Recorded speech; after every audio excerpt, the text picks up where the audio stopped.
Welcome back. విజయనగరంలో వైఎస్ఆర్సీపీ నేత బొత్స సత్యనారాయణ మీడియాతో మాట్లాడారు. ఆయన ఏమన్నారో ఇప్పుడు చూద్దాం. తెలుగుదేశం పార్టీ అధ్యక్షుడు చంద్రబాబు నాయుడు గారు శ్రీకాకుళం జిల్లాలో పర్యటిస్తూ వారు మాట్లాడిన మాటలు కానీ వాళ్ళ ఆహాలు భావాలు కానీ ఏదో భాష కానీ చూస్తుంటే ఒక అనుభవం ఉన్న పరిమితి రాజకీయ నాయకుడిగా కాకుండా ఒక రాష్ట్రానికి ముఖ్యమంత్రి మాట్లాడే మాటలలాగా కాకుండా ఒక కామెడీ షోలాగా అనిపిస్తుంది. ఆయన వేషం, ఆయన భాష, ఆయన హావాలు భావాలు అన్నీ.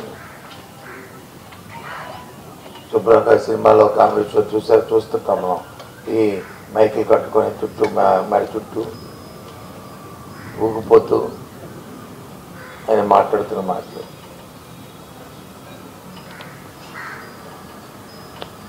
ఆయన అంటారు, జగన్మోహన్ రెడ్డి గారికి వస్తేనంట ముఖ్యమంత్రి అయితే అమరావతి ఆగిపోతుంట, పాలన ఆగిపోతుంది.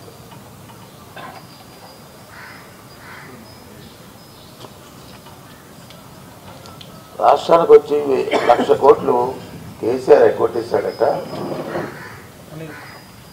అందులో జగన్ గారు వస్తే 1,000 కోట్లు జగన్ గారికి ఇచ్చి ఎన్నికల్లో ఆ 1,00,000 కోట్లు ఎక్కొట్టడానికి ప్రయత్నం చేస్తున్నాడు.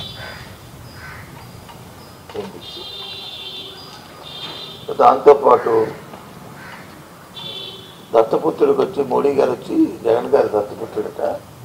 జగన్ గారు మోడీ గారికి ఆయన వచ్చి పసికందం వచ్చి కత్తితో ఆయన పొడిచి చంపేయడానికి నరికేయడానికి ప్రయత్నం చేస్తున్నాడు దత్తపుత్రుడితో. ఇవి ఆయన మాట్లాడుతున్న మాటలు. అడుగుతున్నాను, నా గతంలోని భాష ఏంటంటే తెలంగాణ నుంచి 1,00,000 కోట్ల రూపాయలు ఆంధ్రప్రదేశ్కి విభజన చట్టంలో రావాలి.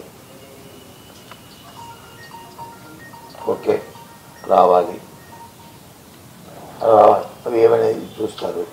5 సంవత్సరాలు ముఖ్యమంత్రి ఎవరు బాబు? 5 సంవత్సరాలు ఏం చేస్తామని నువ్వు? రాష్ట్రానికి వచ్చి నువ్వు వచ్చి ఒక పనిచేసిన నాయకుడివని, రాజకీయ అనుభవం ఉందని నువ్వు వస్తే ఇప్పుడే పుట్టిన ఈ బిడ్డకు వచ్చి ఒక అనుభవం నాకు ఆయాగా ఆ తల్లి పక్కన నువ్వు ఉండి నువ్వు సంరక్షణ చేస్తూ అవసరమైన తట్లు ఆ బిడ్డను తీర్చిదిద్దామని నీకు వచ్చి పార్టీ కట్టాడు. మనం నువ్వేం చేస్తావు? ఎందుకు 1,00,000 కోట్ల రూపాయలు మనకు రావాల్సిందని ఎందుకు తేలేదు? 5 సంవత్సరాలు నువ్వు దాని చేతగా దత్తమ్మవా? అంతే కదా, దత్తమ్మవే కదా. నీ అనుభవం ఎందుకు పనికిరాలే కదా. నీ లాలొచ్చి నీ అవినీతి వల్లే కదా పోయింది ఇది.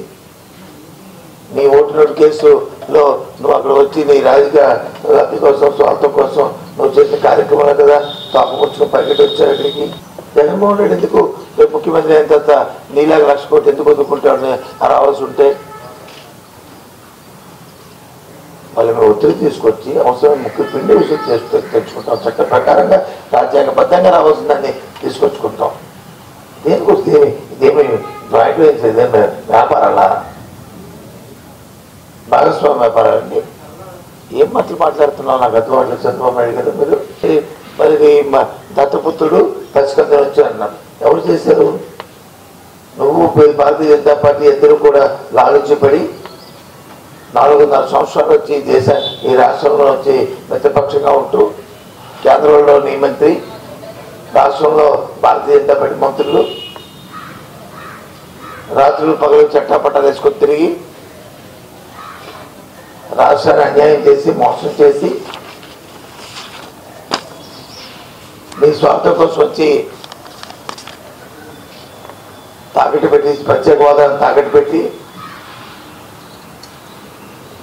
ప్యాకేజీ బాగుందని చెప్పి లేఖలు రాసి ఆ లేఖలు వచ్చి ఇప్పుడు వచ్చి నీ స్నేహితులే ఇప్పుడు బయట పెడుతూ ఉంటే నువ్వు ఇచ్చావు ఒక అరచేతికి కత్తి. ఆ కత్తి ఇచ్చి ఈ పసిబట్టిని నా నరకమని చెప్పింది నువ్వు కాదా? ఎవరు చేస్తారు ఈ పని?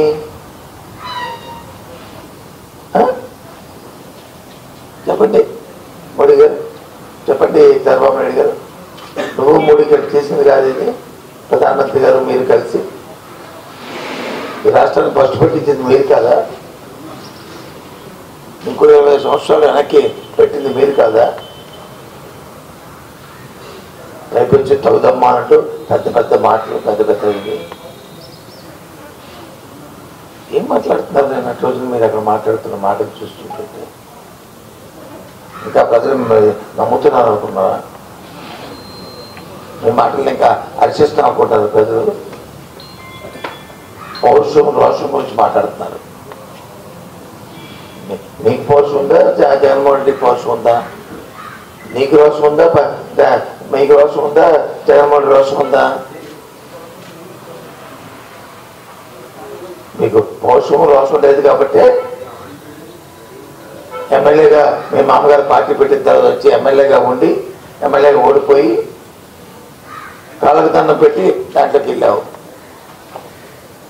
ఆయన రోషం పౌరుషం ఉంది కాబట్టి ఆ పార్టీకి రాజీనామా చేసి ఇంకో పార్టీ పెట్టి అప్పుడే 20 మంది ఎమ్మెల్యేలని గెలిపించుకొని ఆ తర్వాత గత ఎన్నికల్లో 68 ఎమ్మెల్యేలు గెలిపించుకొని ఇప్పుడు వచ్చి రాష్ట్రాన్ని ముఖ్యమంత్రి అవుతున్నాడు. ఆయనకి రోషం పౌరుషం నీకుందా ఆయనకుందా? ఏంటి మాటలు నాకు అర్థం అవ్వదు.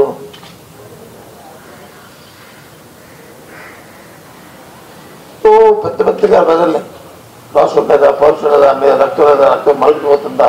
ఈ రక్తం నువ్వు చేసిన పనికి నువ్వు చేసి ప్రజలు వచ్చి నచ్చబెట్టి ఎవరి మీద ఎవరిని ఉసుకొప్తే ఎంత ఉసుకొప్తే ప్రజలు అమ్మాయికి ఉసుకొప్తే నువ్వు ఉసుకొప్తే నేర్చుకోవడానికి నీ జిమ్మిక్కులు, నీ తాలూకు యాక్షన్లు, నీవన్నీ కూడా ప్రజలు గుర్తించారు.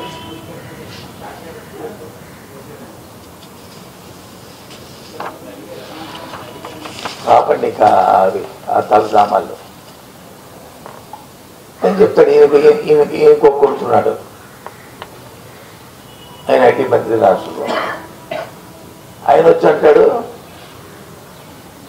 మచిలీపట్నం పోర్టు నుంచి సముద్రాన్ని వచ్చి కేసీఆర్ పట్టుకుపోవడానికి జగన్మోహన్ రెడ్డి గారితో వచ్చి టైప్ పట్టాడు. మచిలీపట్నం పోర్టు కట్ట హైదరాబాద్ పట్టుకుపోతారంట. ఏం జోక్ ఇది? నవ్వాలా ఏడవాలా అర్థం అవ్వట్లేదు. ఇది ఎక్కడైనా సాధ్యమండి? ఈయన వచ్చి ప్రపంచాన్ని తీసుకొచ్చి అమరావతి తీసుకొస్తాడు. ప్రపంచాన్ని అమరావతికి తీసుకొస్తాడు. ప్రపంచాన్ని అమరావతి తీసుకురావడం, సముద్రాన్ని వచ్చి అక్కడికి హైదరాబాద్ తీసుకుపోవడం, మచిలీపట్నం పోర్టుని ఇది ఇలాంటి జోకర్లా తయారయ్యే వాళ్ళ రాజకీయాలు వల్ల వాస్తవాలకు దూరంగా వాస్తవ విరుద్ధంగా నోటికి ఏదో వస్తుంది మాట్లాడుకుంటూ 5 సంవత్సరాలు పరిపాలన చేశారు. శ్రీకాకుళం జిల్లాకు వచ్చారు. శ్రీకాకుళం జిల్లాలో ఆ ప్రజల ఉద్దేశించి మాట్లాడుతున్నారు.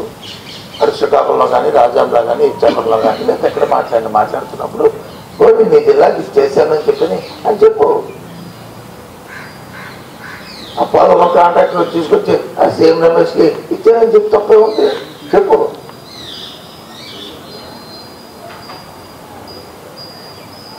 శ్రీకాకుళం జిల్లా మీద నీకు సత్తు ఉంటే శ్రీకాకుళం జిల్లాలో యూనివర్సిటీని వచ్చి హెచ్ఎల్లు పెట్టిన మా హెచ్ఎల్లోని యూనివర్సిటీ నువ్వు పెట్టావా? లేదు రిమ్స్ మెడికల్ కాలేజ్ వచ్చి నువ్వు పెట్టావా చంద్రబాబు నాయుడు? జిల్లాకి ఏం చేశాను? నేను ఈ జిల్లాకు ఉన్నప్పుడు నేను ముఖ్యమంత్రిగా ఉన్నాను. ఈ 5 సంవత్సరాలు లేదా కలిసి 9 సంవత్సరాలు ఇవి ఈ కార్యక్రమాలు చేశాను కాబట్టి నాకు ఒకటే పండి. ఈ మంత్రులు ఉన్నారు ఇక్కడ పాత ఎంతమంది చేశారు, వీళ్ళు ఏమీ చేయలేదని చెప్పు. అవేవి లేవే, అసలు ఆలోచన మాటలు కానీ లేవే. ఎక్కడ చూసినా సరే నువ్వు చేసింది చెప్పడానికి ఉంటే కదా చెప్పడానికి. నువ్వు ఏం చెప్తావు? సొల్లు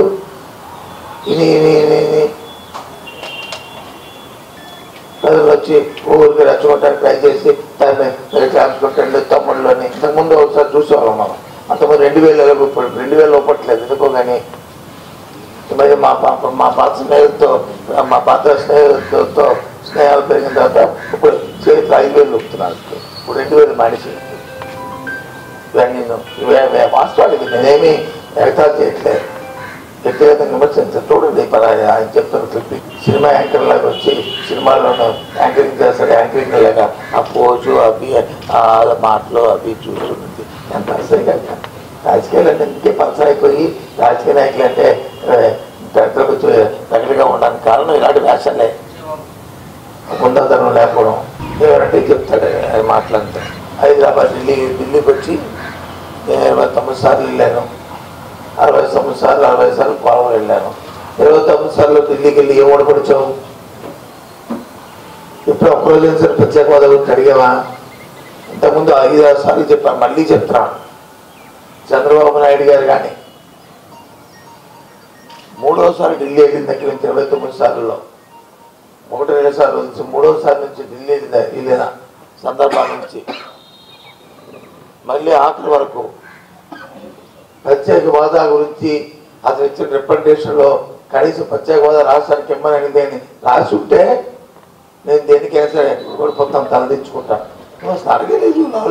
లాలుచి అయిపోయి ప్యాకేజ్ కోసం సెట్ అయిపోయి నువ్వు డబ్బుల కోసం వాళ్ళు ఇచ్చిన నిధుల్లో నుంచి కమిషన్ కోసం చూసుకున్నామని మీరు ఊరికే ప్రత్యేక హోదా అడిగానని పోసి కొడితే ఎవరు నమ్ముతాడండి? ఎవరికో చెవులో పువ్వు పెట్టని చెప్తారు. ఎవరు నమ్మడానికి ఇక్కడ ఎవరు తయారుగా లేడు.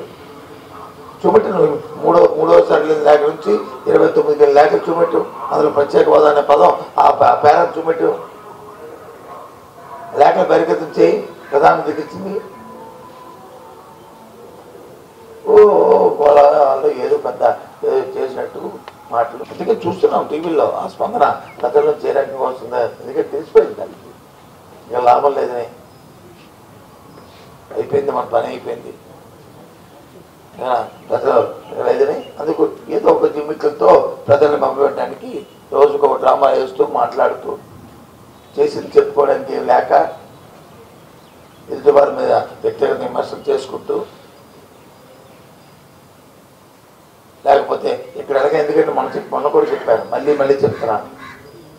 ఈ రాష్ట్రంలో స్థానికంగా ఉన్న నాయకులు లేదు, రాష్ట్రంలో ఉన్న నాయకులు లేదు. ఆయన మిగిలింది 2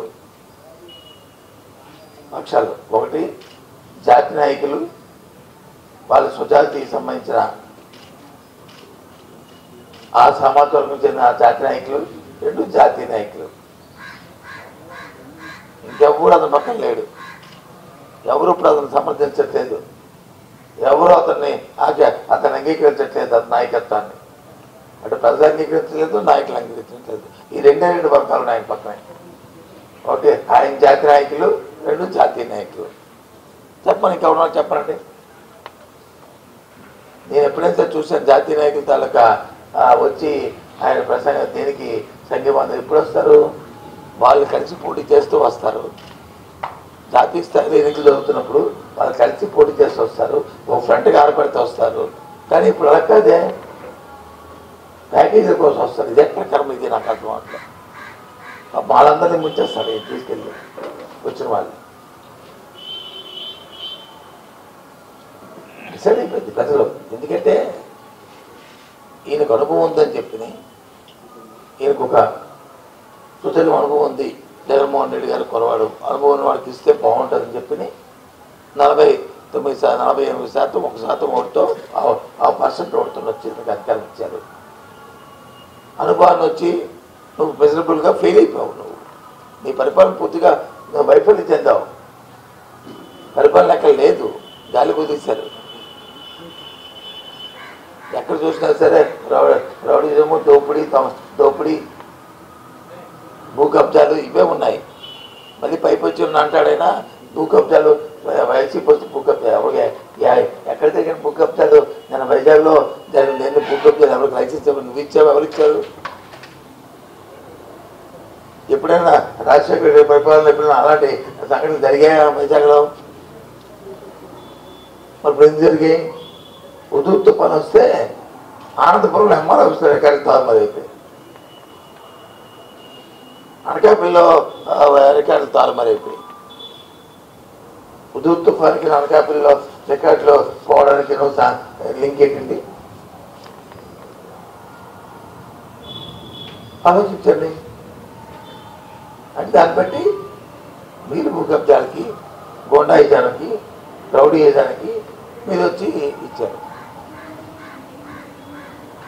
అనుభవం అయితే నీకు వచ్చి పదవాపు చెప్తే మిజరబుల్గా ఫెయిల్ అయిపోయి ఆ పసికందరు వచ్చి అంగవైకల్యం చేసి మళ్ళీ ఇప్పుడు అంగవైకల్యం నుంచి మళ్ళీ ఈ రాష్ట్రాన్ని బయటకు తీసుకోవాలంటే అంగవైకల్యం ఆ బిడ్డలు వచ్చి మళ్ళీ కాపాడాలంటే ఎంతో కేర్ తీసుకోవాలి,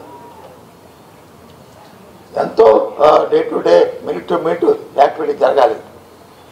అది జరగాలంటే ఆ కమిట్మెంట్ ఉండాలి. ఆ కమిట్మెంట్ ఉండాలంటే జగన్మోహన్ రెడ్డి వైఎస్ఆర్ పార్టీ సరైన రావాలి, తప్పదు. అవసరం చారిత్రాత్మక అవసరం ఈ రాష్ట్రంలో. అంత కమిట్మెంట్తో చేయాలంటే కార్యక్రమాలు, లేకపోతే నా అంగవైకల్యంతో పోతుంది రాష్ట్రం. చంద్రబాబు నాయుడు కానీ దురదృష్టంగా అందుకే ప్రజలు డిసైడ్ అయ్యారు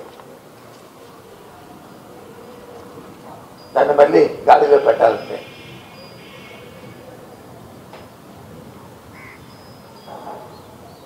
ఊరికా పోలవరం వెళ్ళా 40 సార్లు వెళ్ళి ఏం చేస్తాం? పోలవరం వెళ్ళి అక్కడ నుంచి జాతీయ ప్రభుత్వం తీసుకొచ్చి రాష్ట్ర ప్రభుత్వం మార్చావు. దాంట్లో కమిషన్ కోసం చూసావు. నీ 50 ఏళ్ళందరికీ నామినేషన్ వర్క్లు ఇచ్చావు, ఎస్టిమేట్లు పెంచావు. దాన్ని ఈ కార్యక్రమం జరిగింది. అంతకంటే ఏం జరిగింది? నువ్వు చేసిన పని ఏంటి? ఎప్పుడైనా ఊహించారా రాజకీయాలు ఉన్నప్పుడు? పోలవరం శంకుస్థాపనలో నేను భాగస్వామిని ఆ రోజు స్వర్గీయ రాజశేఖర గారు ఉన్నప్పుడు. ఆయనతో పాటు నేను వెళ్ళా. సుమారు 4,700 కోట్ల రూపాయలు ఆ యాప్లో మేము ఖర్చు పెట్టాం. భూసేకరణ జరిగినప్పుడు దాంట్లో నా పాత్ర, ప్రధాన పాత్ర నాది కూడా ఉంది. జిల్లాలో ఇన్ఛార్జ్ మంత్రిగా, ఆ రోజు మంత్రులు కూడా లేదు జిల్లాలో, నేనే మంత్రి, ఇన్ఛార్జ్ మంత్రిగా. మాకు తెలుసు ఏం చేస్తాం. నీలాగా జాంపికాయలు, నీలాగా రోజు వారం అని చెప్పిన ప్రెస్ మీట్లు, ఇవి భూసేకరణ జరిగినప్పుడు వచ్చి అక్కడ ఒక శంకుస్థాపన చేయడం, లేకపోతే 100 ఎకరాలు ఇంత ఇంకో 100 ఎకరాలకు వచ్చి అయ్యిందని చెప్పి గొప్పగా మళ్ళీ ఇంకొక పండుగ చేసుకోవడం లాంటి చేయలేదే. సుమారు 500 కోట్లు ఖర్చు పెట్టారండి పెద్దదానాన్ని. దేనికి? ఆ పొలం చూపెడతానని చెప్పేది, ఆ మేము తగ్గిన దాని మీద వచ్చి వేసిన కాంక్రీట్కి చూపడడానికి. ఎంత అన్యాయం ఏంటిది? పెద్దదాన్ని ఈ రకంగా దుర్యోగం చేస్తూ, దోపిడీ చేస్తూ, మీ కమిషన్ కోసం ఈ రకమైన కార్యక్రమం చేస్తే ఇది ఎంతవరకు సంబంధించింది చెప్పండి. ఇది న్యాయం అని చెప్పండి. గారి పనులు ఎవరైనా హర్షిస్తారో చెప్పండి. కోడిగట్టు పార్టీ ప్రతిపక్షాల మీద వచ్చే హత్యా ప్రయత్నం జరిగితే చిత్తశుద్ధితో దాన్ని వచ్చి దర్యాప్తు జరిపి ఎవరు చేశారో వాళ్ళని శిక్షించడం, వాళ్ళ ప్రజల ముందు ప్రజాకోర్టులో పెట్టడం, ఎవరు చేయండి వాస్తవాన్ని బయటికి రావడం.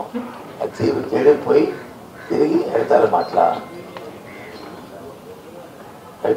మాట్లాడతావా? ఇదాన్ని ముఖ్యమంత్రిగా నీకు ఇచ్చిన 10వ తాలూకా అవధించమదా? ఇక్కడికి వచ్చి అంటారు రాయలసీమ రౌడీలు అంటారు, అక్కడికి వెళ్ళి అంటారు పరిశ్రమ నేను తీసుకొచ్చాను. అక్కడికి ఎందుకు రాయలసీమ రౌడీలు ఆంధ్రప్రదేశ్లో ఉంటారు కదా, మరి అక్కడికి వెళ్ళి కూడా ఆ మాట అన్నారు కదా. ఎందుకన్నావు అంటే రాయలసీమలో ఉన్న వాళ్ళందరూ నీకు రౌడీగా కనిపిస్తున్నారా? ముఖ్యమంత్రిగా నీకు ఆ జ్ఞానం కూడా లేదా, ఆలోచన కూడా లేదా, ఆ భాష వాడకూడదని చెప్పని ఆ భాష ఆక్షేపణీయం. ఒక ప్రాంతం తాలూకా మనోభావాలు దెబ్బతింటాయి. ఆ ప్రాంతాన్ని మనం కించపరచడం తప్పు. ఈ రాజకీయాల్లో సాంప్రదాయం కాదు అనేది కూడా లేదా చంద్రబాబు నాయుడు గారు మీకు? ఎందుకంటే మీరు అయిపోయారు మీ సబ్జెక్టు, మీకు అయిపోయి మేము ఓడిపోయే పరిస్థితి వచ్చింది అని ప్రజలు తెలుసుకుంటే తెలిసిపోయి ఇంకేదో నోటుకొచ్చినట్టు రోజు కూడా మాట్లాడతారు. ఇంకా వాళ్ళు ఆ రకంగా ఏమంటే జగన్మోహన్ రెడ్డి గారు తనక ఇక ఆరాధన గురించి జాగ్రత్త గురించి మాట్లాడతారు. నీలాగా ఎవడో ఇప్పుడు మీకు చెప్పలేదు. ఆయన ఎప్పుడైనా సరే మాట్లాడుతున్నప్పుడు ఏదైనా ఒక ప్రతిపక్ష నాయకుడు మీరు ఒక ముఖ్యమంత్రి భాష మీద అదుపు ఉండాలి. ఒక బాధ్యతగా ముఖ్యమంత్రిగా ఓటు అడిగినప్పుడు బాధ్యతగా అడగాలి.